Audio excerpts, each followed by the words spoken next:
Kita nyo yung arrangement ngayon dito. Lipat namin tong dalawang baby. Ay, hindi na baby to. Matanda na yung nanay. Yung isa lang anak.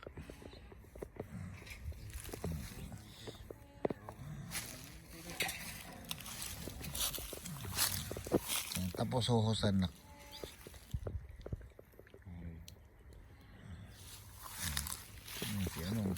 Nakita nyo ba ang itsura nito? Nagbago na rito. Natalbos na nila. Di ba, Camela? Tubig na kasi Camela. Tapos tubig din si Richie Boy. Si Richie Boy. Naubos niya, nakita nyo? Grabe, no? Malinis.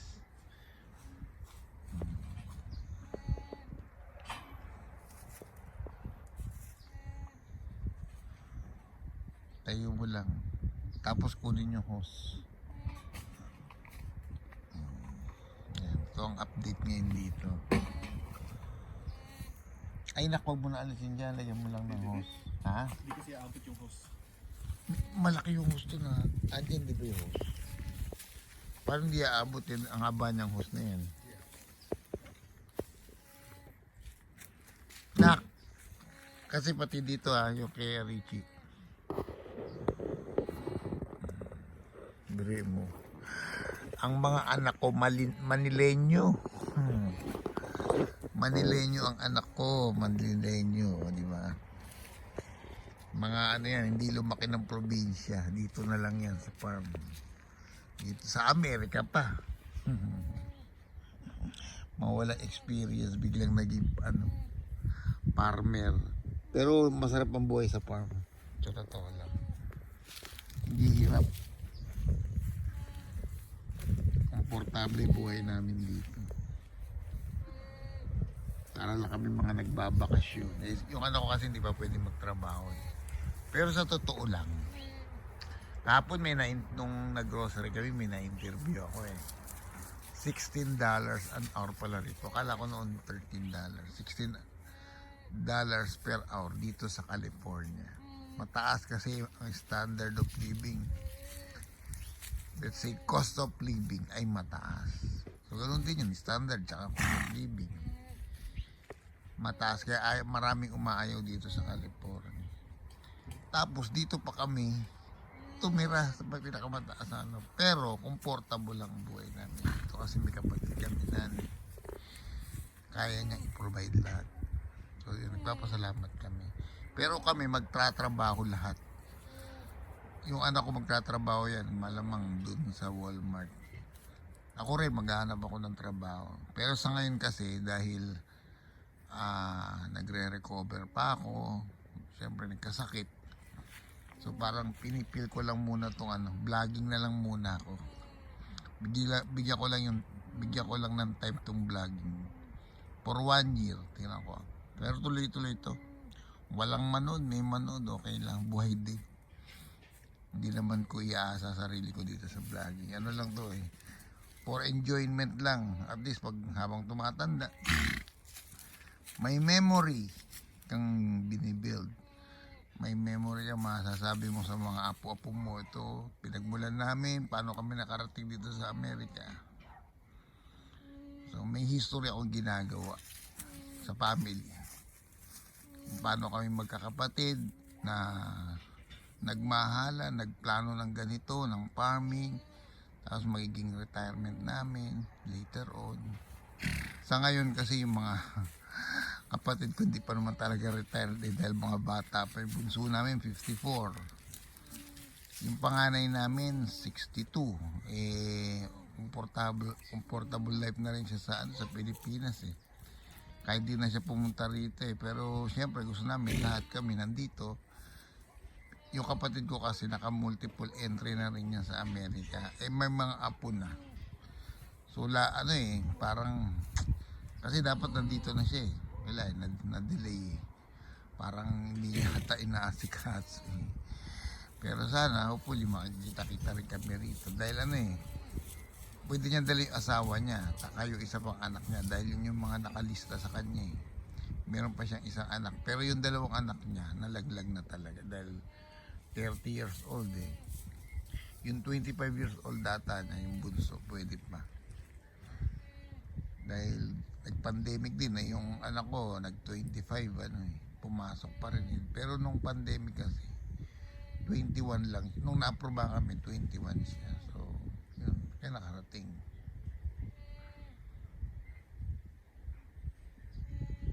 Actually, masarap dito. Masarap din sa Pilipinas. Kung mapera ka na, no need na pumunta ka pa rito. Siguro kung pupunta ka rito, bakasyon lang. Kami kasi, katulad ko, tanda na rin ako, nasa 55. So, yung mga anak ko, kagraduate ng panganay ko sa Letran. Nung nagtrabaho na rin siya ng 4 years sa BGC. Parang nasa billing department siya. So, dito kasi sa Amerika, mataas ang rate ng sweldo. Kung sa Pilipinas kasi parang nagpapagod ka. Tapos, yung sweldo mo parang hindi na kaya. Dito kasi $16 an hour. Minimum yun depende pa sa tinapos mo. Hindi naman siguro ganun lang makikitain ng anak kong nakagraduate.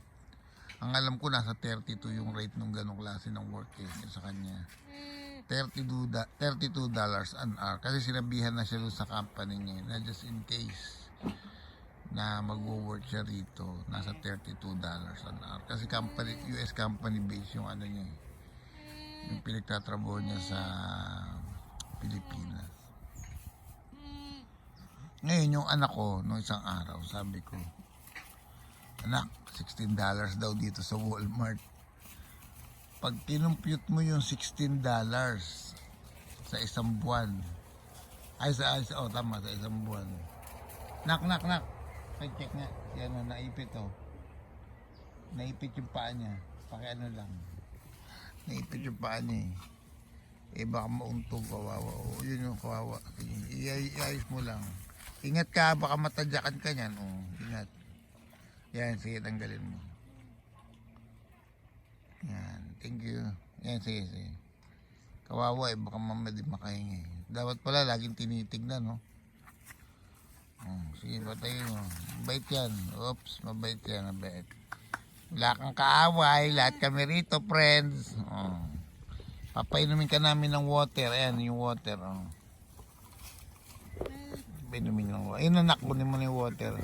Sige, ikot mo.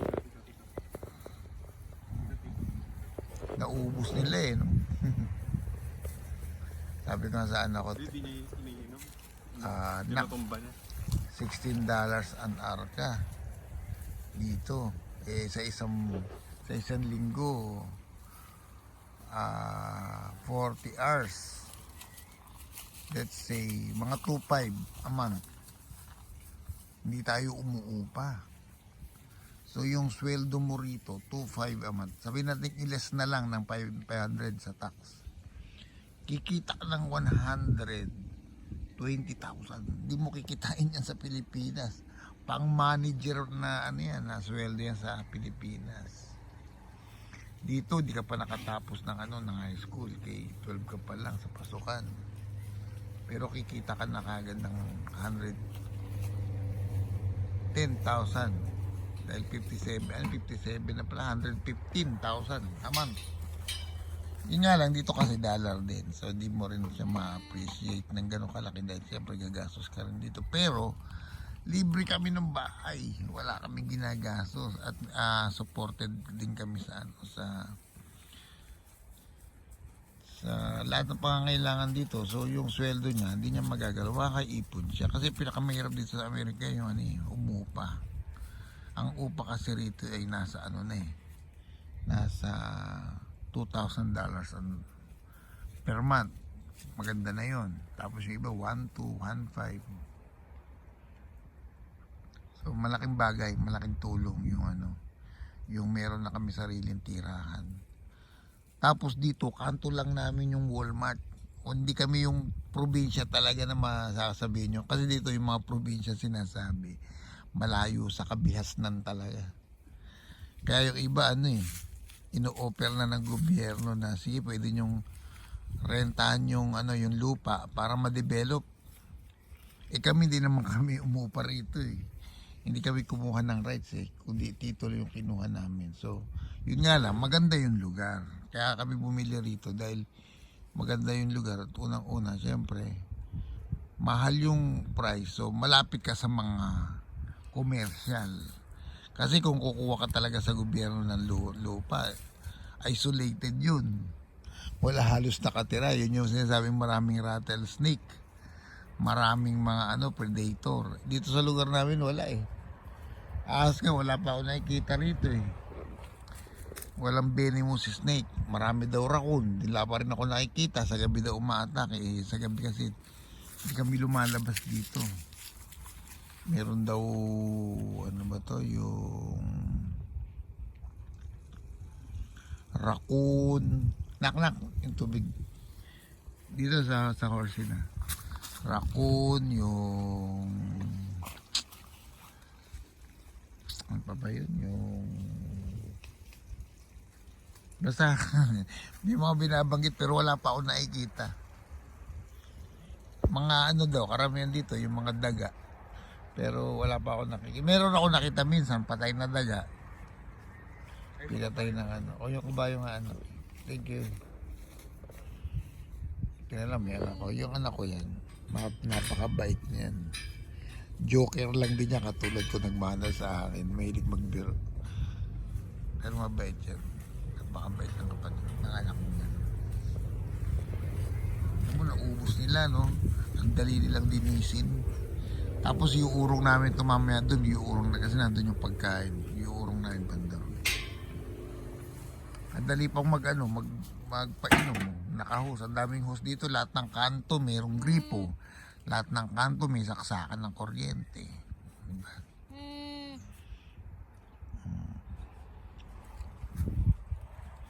Ang ganda kaya nito. Maitim siya, kala mo nakakatakot. Pero pag tinitigan mo siya, may ganda siya Ganda kaya nito. Yung anak ko, nayayakap pa niya yan. Hindi takot sa kanya yan.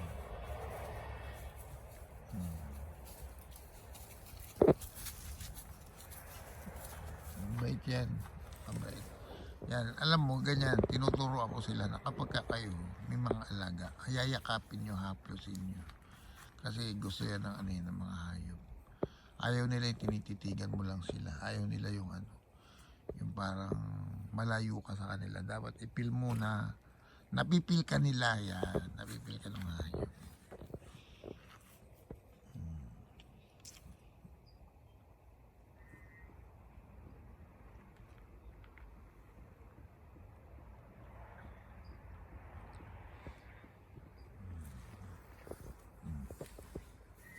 Ito naman si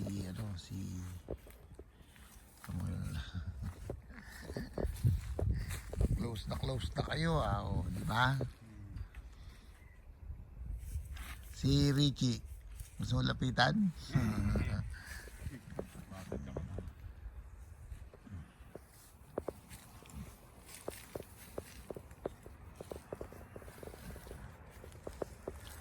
Ako sumisipa nga itong kabayon to pero bihira. Minsan sumipa yan pero mabait yan.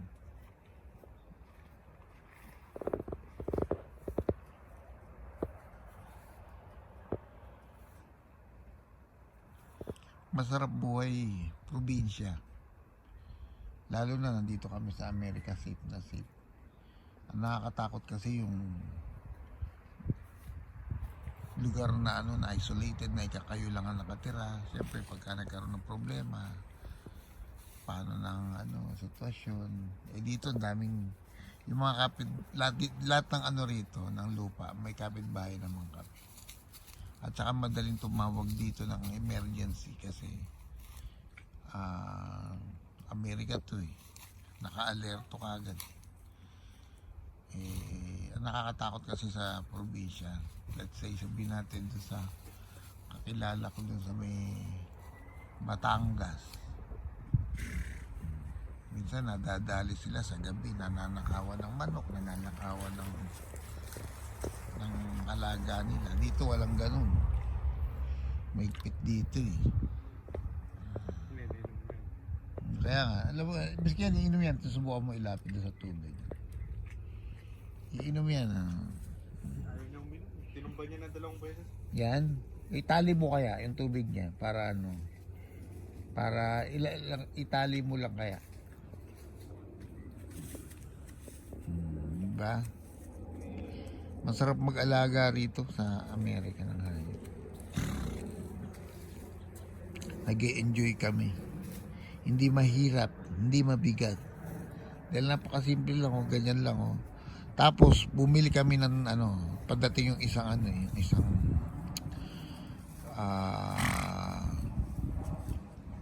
lawn mower. Kasi itong mga to pagkain lang naman ay damo.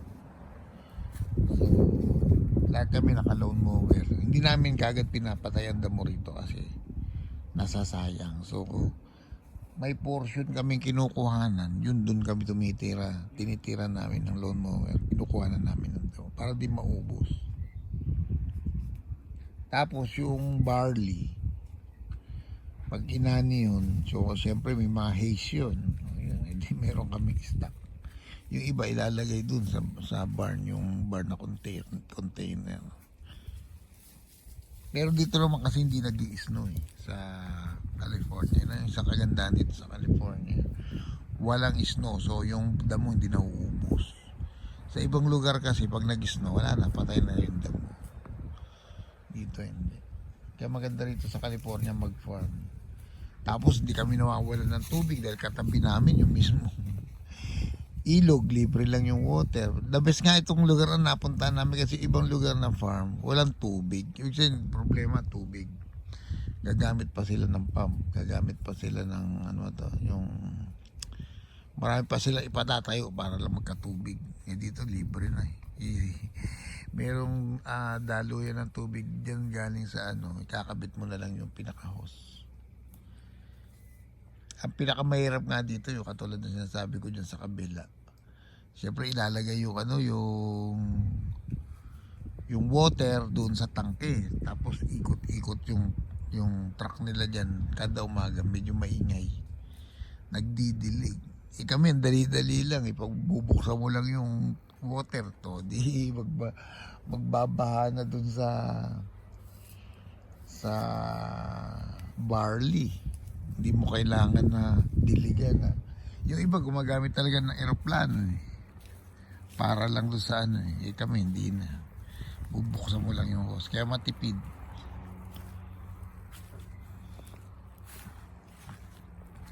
Tingnan nyo yung yung imo. Yung imo kasi na yan, ito sila. Medyo ba to? Gumulong doon sa putik kaya yung balahibo na natuyo doon sa katawan nila yung putik dahil gumulong doon sa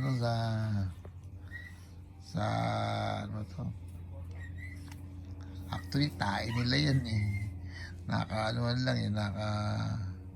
nadikit doon sa katawan pero madali naman daw mawala yan, maalis din. Basta mabait to ganyan-ganyan lang siya mabait siya. Hawak-hawakan nyo para yung amo na magkaroon na emosyon, magkaroon kayo ng relasyon yan. Kasi pag di mo hinawakan hindi niya mapipil. Pakita mo sa kanya friend kayo. Sabi nga nila yung aso, alam nila kung friendly ka Kasi pag hindi ka friendly, alam ng aso kakahulan ka ng kakahulan. Masama attitude mo pagka gano'n sa hayop. Ngayon, pag alam nila mabait ka, malambing, kahit na ngayon mo lang nakita yung aso, mabait sa'yo. Dahil alam nila kung mabait ka sa kapwa nila eh. Sa kapwa nila hayop. Ibig sabihin kung ikaw ay mabait sa ano nila, sa mga hayop. Alam ng ano yan, alam na ng aso.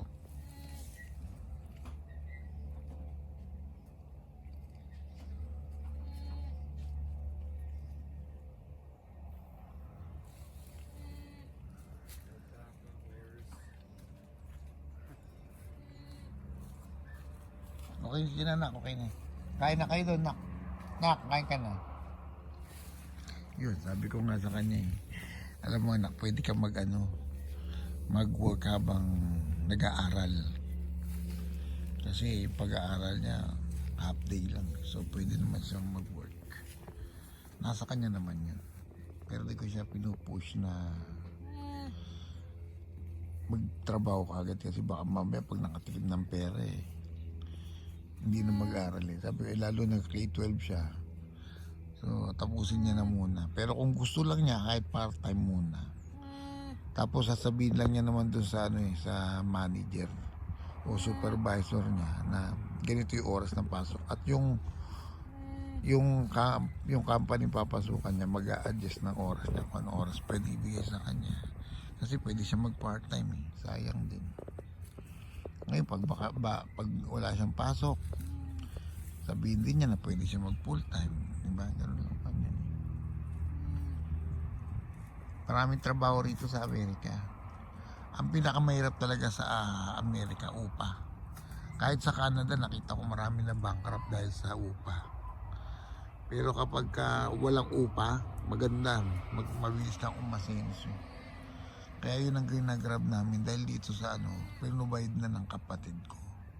Siyempre nakakaya rin naman kung hindi ka mag-work. Yung para magkaroon ka ng sarili mong pera. Hindi lang sabi ko sa mga anak ko, mag-work tayo. Sa ngayon lang muna kasi, dahil nagsiset up ako ng vlogging at saka nagre-recover pa ako eh. Kasi itong sakit ko, ganito yan eh. Itong sakit ko, kaya naman immediate. Nagkaroon ako ng hyperthyroidism. So, siyempre dito sa lalamunan, nagkaroon ng bukol. Kaya immediate ang sinabi ng doktor.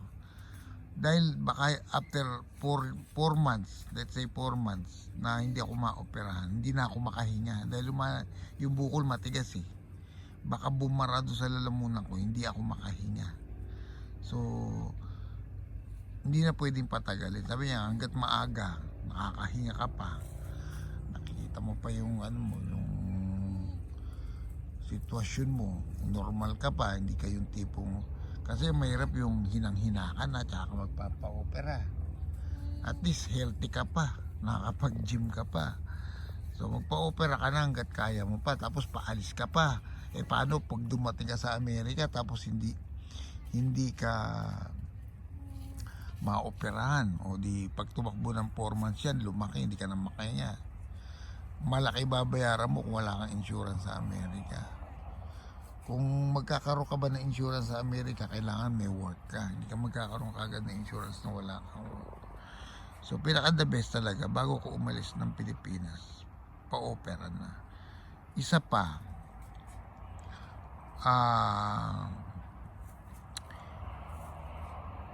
mahirap din kasi magpa-opera dito nang wala akong makakasama. Hindi katulad sa Pilipinas, andyan yung girlfriend ko, nag-a-assist sa akin kapag ako may problema. Siya, 14 years na kami, lahat ng mga naging problema ko sa health, siya lang ang naging kasama ko pag may sakit. Dahil yung mga anak ko siyempre nag-aaral, nagnatrabaho. Siya, may time siya para mag-alaga sa akin. Kaya, dyan na rin ako nagpa-opera sa Pilipinas. Although sabi nga nila, pinaka-the best na, pinaka-the best na operation dito sa Amerika talaga. Ang problema ko naman dito sa Amerika, siyempre wala pa akong health insurance, at saka di pa ako sigurado makakapag-work dito, at saka mag-undergo ako ng medical. Hindi ko naman pwedeng ilihim yun na may sakit ako. Baka nga pag nakita pa nila doon sa MRI ko, sa ultrasound ko na may cancer ako. So baka isipin na Amerika, pabigat ako pagdating ko sa Amerika. So ibig sabihin, baka yung paikalagpak ko, kaya nagpa-opera ako para ma-clear sa kanila na maayos na ako, nakapagpagamot na ako. So yun, kasi sa totoo lang ha, kinakabahan din ako nung nagpa-medical ako eh. Bakit ka? Unang-una, medical, bagsak ka na kagad. Ibig sabihin, magiging cargo ka sa Amerika. Sabi nga eh, alam nyo sir, sabi sa akin sa medical, hindi pa rin kayo sigurado na kayo ay makakapasok ng Amerika. Depende pa rin sa consular yan. Sila rin ang magde-decide kung yung health problem nyo papasa sa kanila. Dito sa amin, pumasa kayo. Pero syempre, depende pa rin sa consular yan. Dahil tinitignan nila kung magiging dependent ka eh.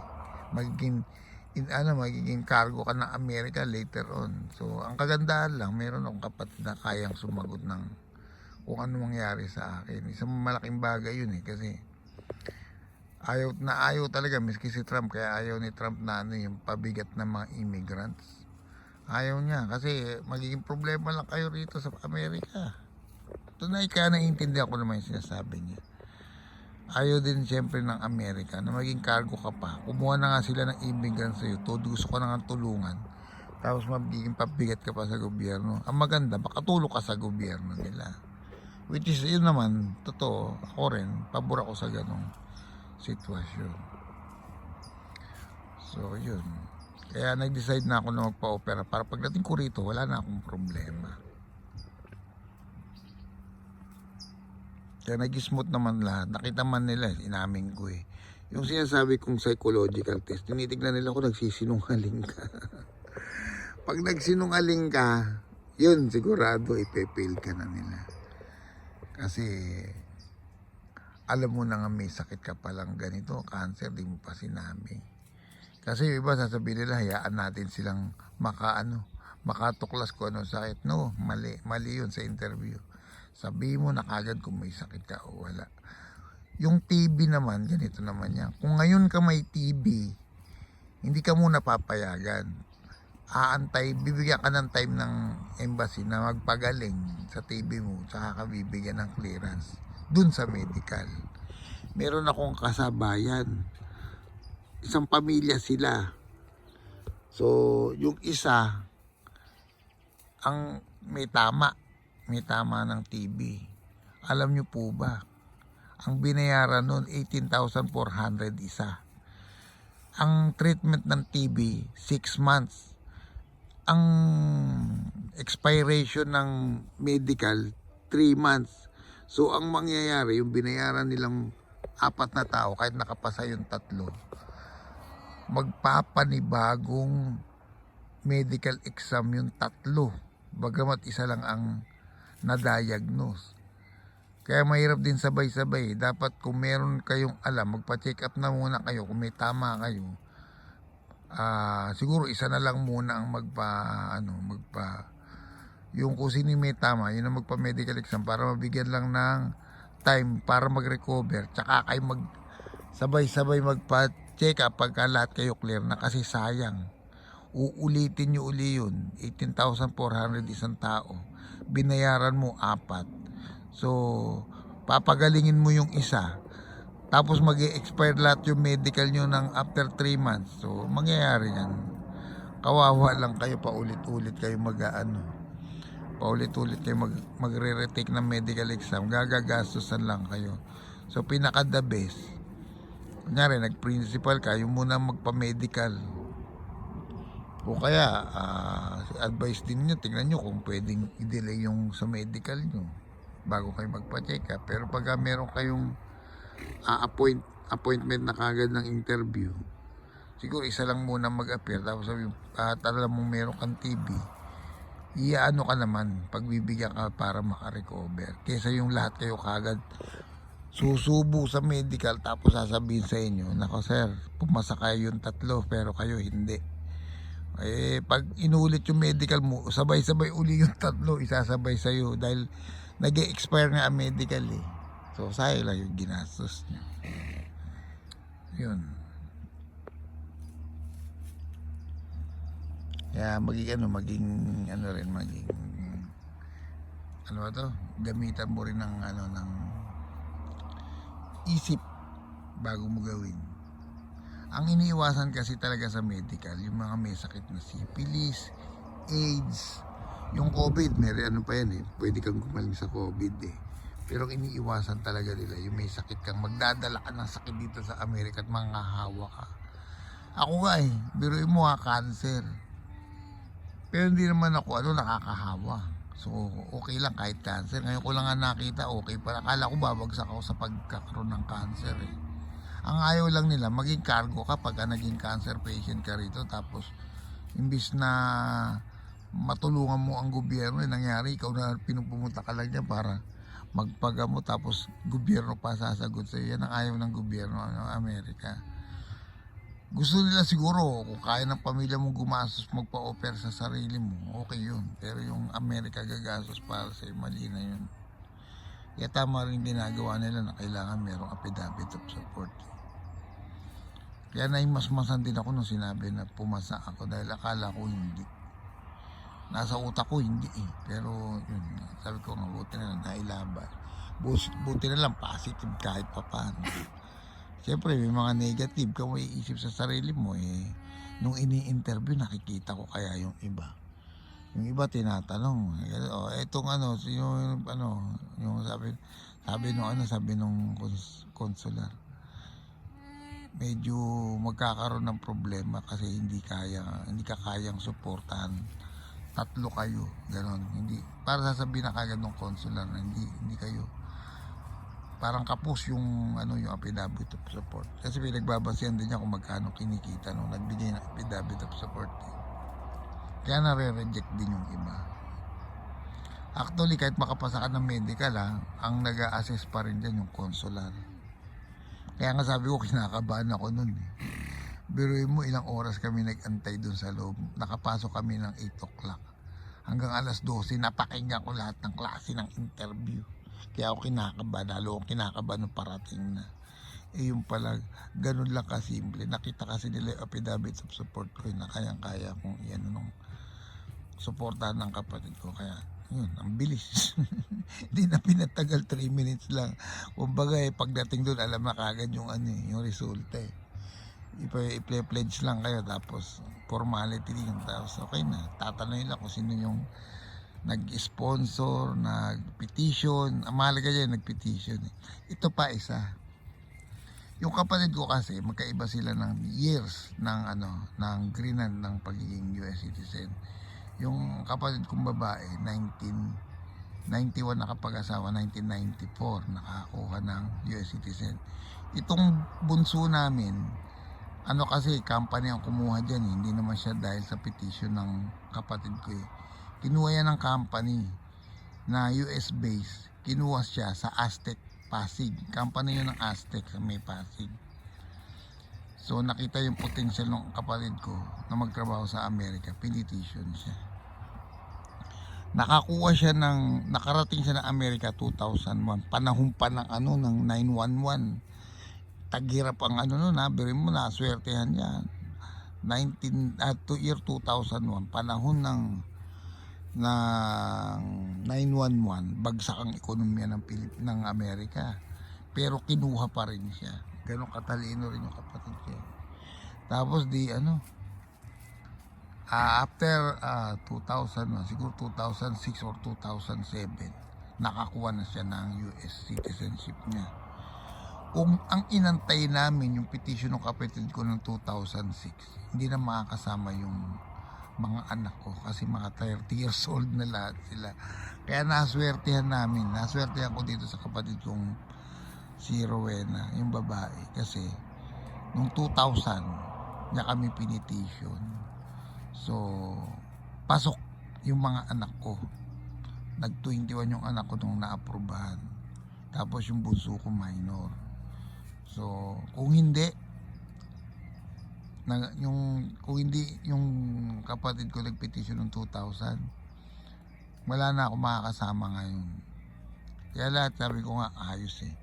At kung yung mga anak ko nadala ko rito ng mga minor, sabi natin 5 years old, 10 years old, ang laki ng problema ko dahil Maliliit pa yung mga yan, mga alagain. Lahat yan mayroong katulong. So mahihirapan ako. Buti na lang nung dinala ko 18 years old at saka 25 years old. Graduate na. Yung isa nag-aaral na lang ng K-12. At least hindi na mga pabigat na mahihirapan ako. So sabi ko nga, right timing lahat. Naging maayos ang ano ko, ang petition ko. Naging maayos ang papunta namin lahat dito. Lahat. Tapos yung kay Trump, gusto ko siyang presidente. Nagkaroon lang ng window kay Biden para makapasok kami. Then, pasok na yan, 2024 sigurado ngayon. Trump yung mananalo. Then, malakas si Trump eh. So, yun. So, all is well that ends well. Thank you.